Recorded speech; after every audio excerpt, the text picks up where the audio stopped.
Hi, this is Shane Starr, and on this beautiful Sunday morning in South Orange County, California, I am going to talk a little bit about competing Enneagram systems, and we're going to compare and contrast different emphases on Ichazo and Naranjo system on the one hand, and Riso-Hudson system, also picked up by Catherine Favre with her tri-types on the other hand.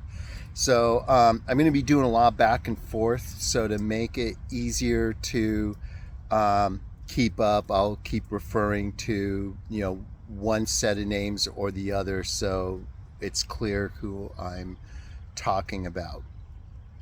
So to start, there are two different systems that Enneagram users usually fall into.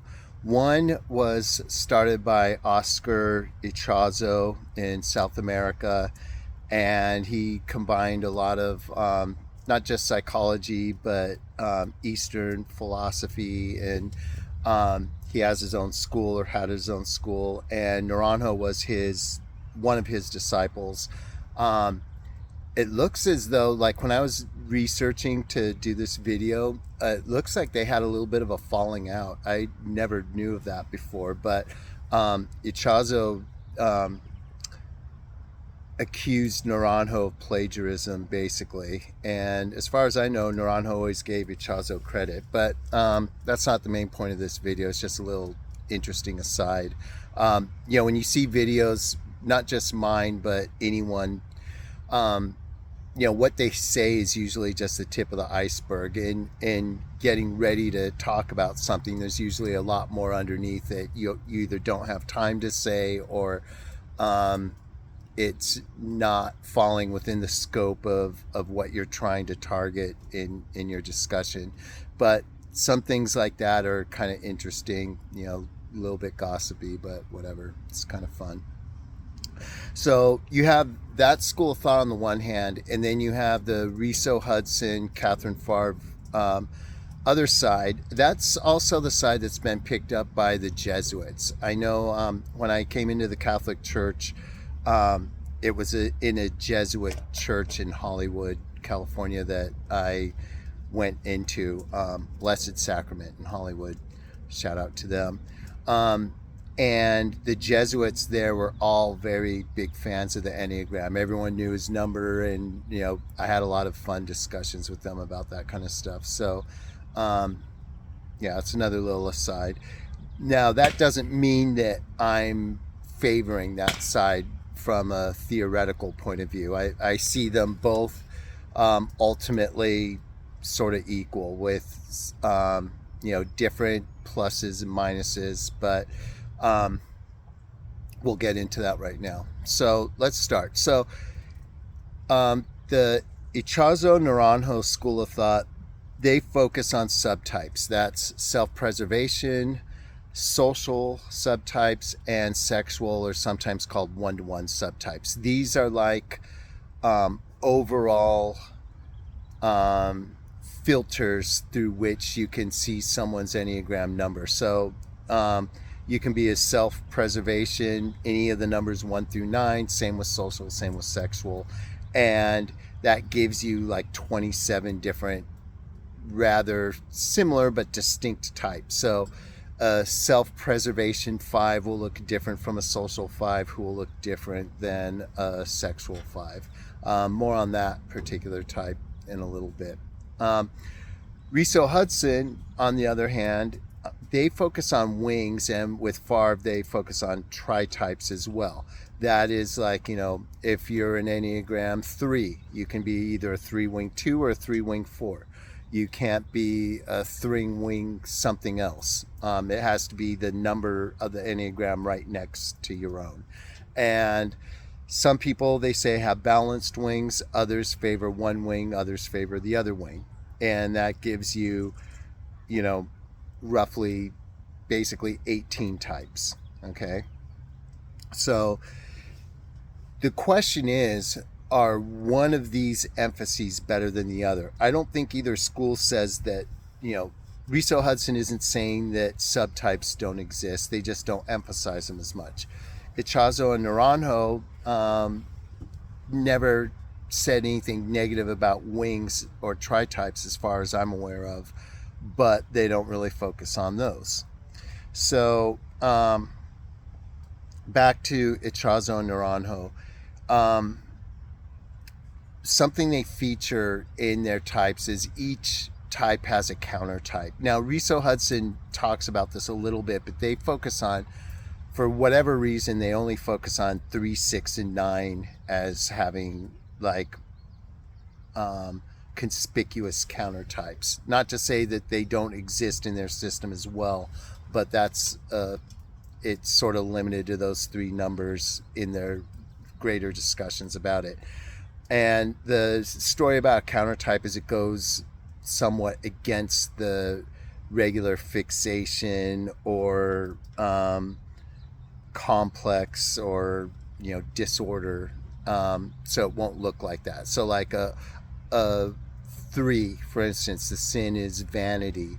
Well, self-preservation 3 is a counter type, so their vanity is trying to look like they don't have vanity, that kind of thing, and so on and so forth for each of the types.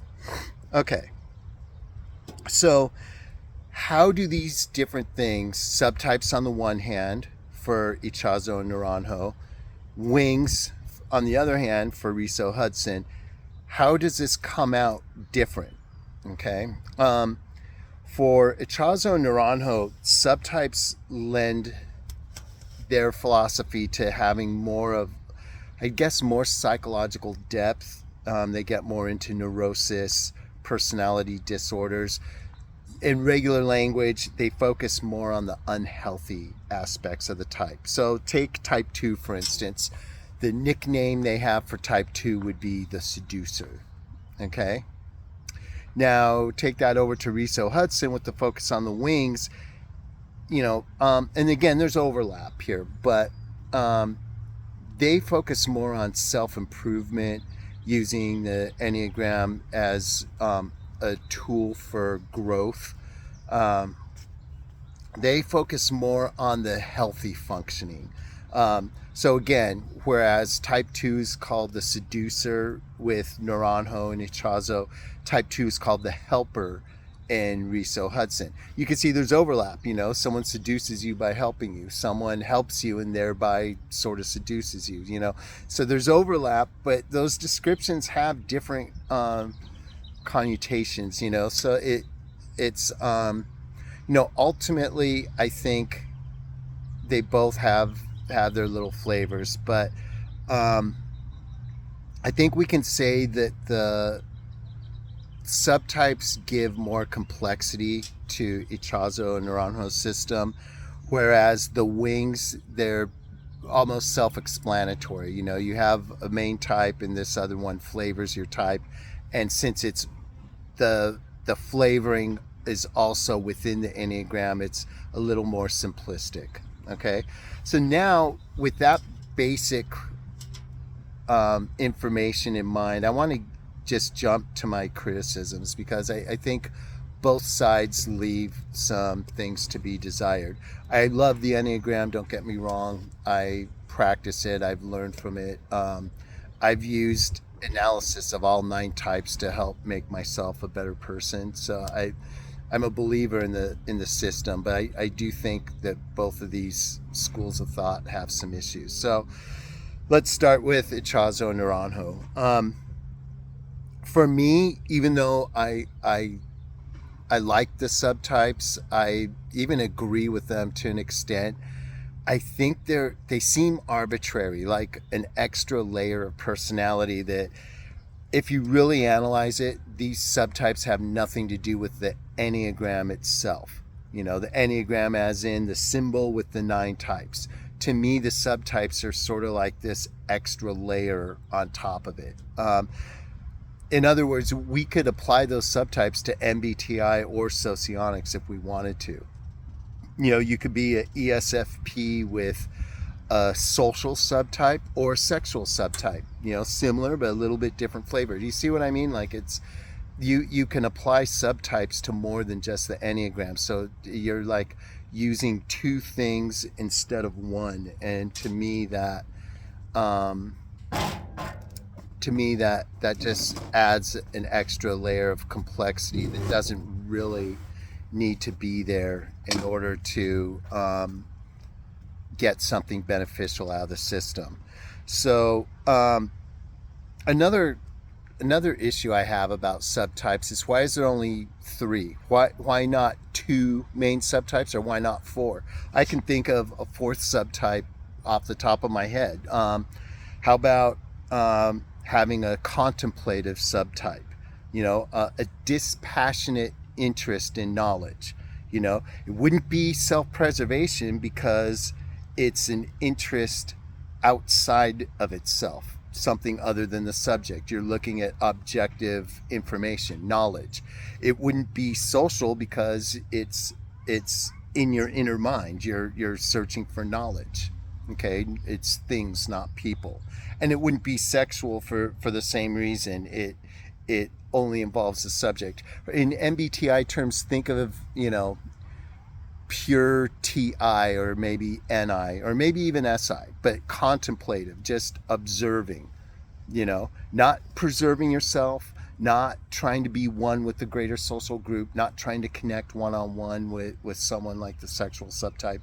And someone might say, that's weird. So tell me, Shane, how would you have a contemplative 8? That would make no sense. And my answer to that would be, is it any more weirder than a self-preservation 2, or a sexual or social 5, for that matter? To me, it's no more weird or ridiculous than that. So what's my point here? I think the subtypes, while they're helpful, and I'll continue to use them or self-describe myself, like I'm self-preservation, I think they add an unnecessary layer of complexity to Ichazo and Naranjo's system. Let's go over to Riso-Hudson. In the same way that the subtypes are extra, I think the wings are virtually a useless addition. It's an accessory that an add-on that you can snap on or take off, and when you take it off, you're not really losing anything.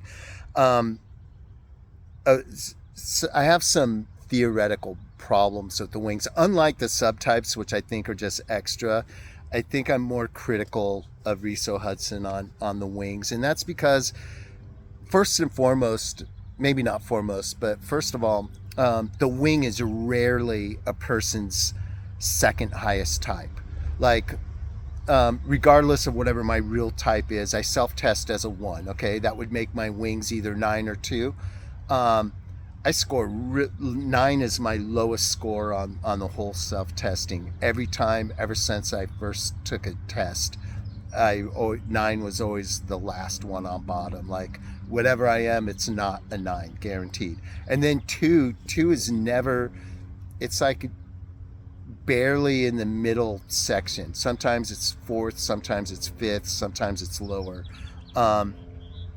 So really, I would be a 1 wing 2, I guess, because I couldn't be a 9. Or if I'm an Enneagram 3, 2 would be one of my wings. That doesn't make sense. And then, furthermore, speaking of 3, I think also the number right next to another number on the Enneagram isn't similar enough in many cases to merit having a wing. Now, this isn't true for 7s and 8s. There's more overlap there, and I would say 5s and 6. There's a lot of overlap there, where a 7-wing 8 makes sense to me, a 5-wing 6 makes sense to me, but a 1-wing 9 seems weird. An 8-wing 9, I mean, I know they're out there, but that seems weird to me. I just don't think that in most cases the wing, it's not a person's second highest score. And furthermore, it's usually it just adds an extra weird, like I'm this, but then I'm sort of this. It would be like in MBTI saying, well, I'm an INTJ, but I'm kind of an INTP. I have a flavor of that. Like, it's just weirdness. Like, the whole idea of personality types is to categorize yourself and other people, not if you make too many exceptions. Well, I'm this, and then I'm that, and then I'm this other thing, you cease to have a type, and the whole purpose is lost, you know. So I guess in the end, I think, you know, well, I didn't mention this. Strong wings bring more confusion than clarity. Tell me, what is the real cash value difference between a 7 with a really strong 8 wing versus an 8 with a really strong 7 wing? You can check to the, the fixation or the neurosis or the sin or whatever, but still, if you have a strong wing, then that neurosis or sin or whatever it is going to be high also. So you're kind of stuck. So if you have an 8 wing 7 over here and a 7 wing 8 over there, you're virtually looking at the same person, and then just, take your pick, flip a coin for who's the 7 and who's the 8, because either way it's going to make about equal sense. Okay, so, and then I didn't even talk about tri-types. I'm not going to get into that. I think they're cool. I like looking at them, but they're messy, and they're weird. I usually score higher on 5 on self-testing, and that's a whole other thing. We know self-testing isn't really accurate, but I score higher on 5 than on 6. But in my tri-type, it would be 1, 3, and 6, not 1, 3, and 5. 1, 3, and 6 matches me better, or maybe 1, 4, and 6 for that matter. But I score higher on 5 than 4 or 6. So should I be a 1, 3, 5 or a 3, 1, 5 or something? It doesn't make sense. It's cool, but it's messy. So what is my ultimate conclusion here in this video? And that is, I think we start off with something good, and then we build it up too much, and then it becomes a mess.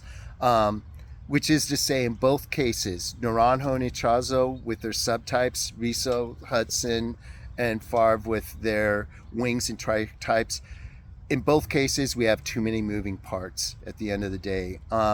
It's like putting a sticker on your car. It's like, yeah, that sticker looks cool, let's put another one, then another one. Next thing you know it, now your car looks trashy because there's too much stickers, and it started out looking really cool, so pull them all off.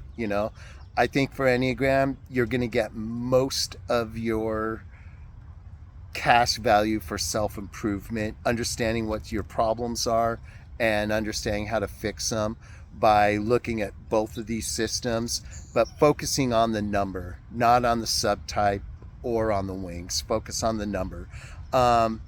If you're still looking to jump from one system to the other, I would compare these to MBTI and Socionics. I think Ichazo and Naranjo are more like Socionics in that it's more advanced, but maybe less practical for the casual user. While Riso-Hudson, if we keep it simple and don't get caught up in the mire of wings and tri-types, I think it's more accessible, but it's less pinpoint accurate than Naranjo and Ichazo. So another question, could we be one type in one system, one type in the other? Not necessarily, but I think it's possible. And the way that would happen,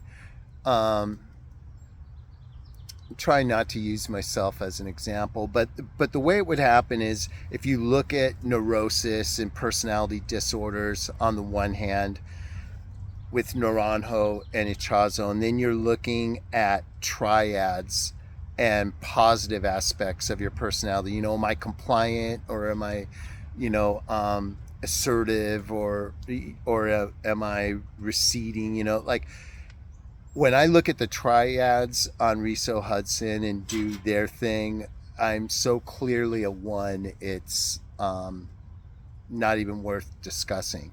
Yet,